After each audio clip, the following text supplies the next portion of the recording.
সুপ্রিয় দর্শক, ইতিমধ্যে আপনারা দেখতে পাচ্ছেন ভাটল নোনা সেতুর উপর দিয়ে বর্তমানে পানি প্রবাহিত হচ্ছে, যার ফলে সাধারণ মানুষের চলাচল সম্পূর্ণভাবে বন্ধ হয়ে গেছে।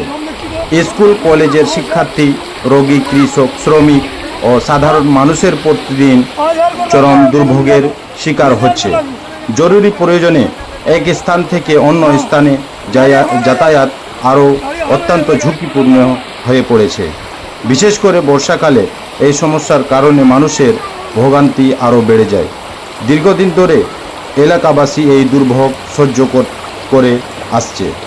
তাই প্রশাসন ও সরকারের কাছে আমাদের আন্তরিক আবেদন, মানুষের নিরাপদ ও স্বাভাবিক চলাচলের স্বার্থে দ্রুত একটি স্থায়ী বড় সেতু নির্মাণের ব্যবস্থা গ্রহণ করা হোক এবং ভাটল নোনা নদীর উপরে যদি একটি বড় ধরনের সেতু তৈরি হয়, তাহলে হাজার হাজার মানুষের কষ্ট দূর হয়ে যাবে এবং এলাকার শিক্ষা, চিকিৎসা ও ব্যবসা বাণিজ্য স্বাভাবিকভাবে পরিচালিত হবে।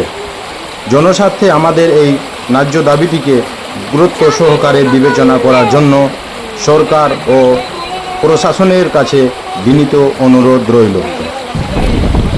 বিশেষ করে অসুস্থ রোগীদের সময় মতো হাসপাতালে পৌঁছানো কঠিন হয়ে পড়েছে। কৃষক, শ্রমিক, ব্যবসায়ী সকলেই চরম দুর্ভোগের শিকার হচ্ছে।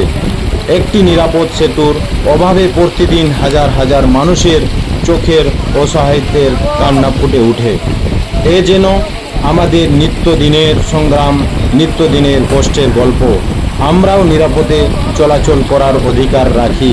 তাই মানবিক দৃষ্টিকোণ থেকে আমাদের এই আবেদনটিকে গুরুত্ব সহকারে বিবেচনা করুন। দ্রুত একটি বড় সেতু নির্মাণের ব্যবস্থা গ্রহণ করে আমাদের এই দীর্ঘদিনের দুর্ভোগ থেকে মুক্তি দিন। আপনাদের একটি আন্তরিক উদ্যোগ হাজারো মানুষের মুখের হাসি ফিরিয়ে আনতে পারে এবং আপনারা নিজের স্বচক্ষে দেখুন যে এই ব্রিজের উপরে প্রায় 1 হাঁটুর মতো পানি বয়ে চলেছে। ফাটফাট আওয়াজ হবে, কোনো ঠিক নেই।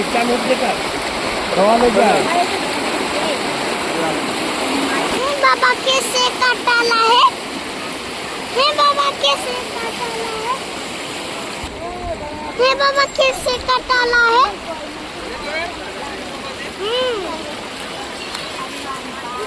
कैसे कटाला है?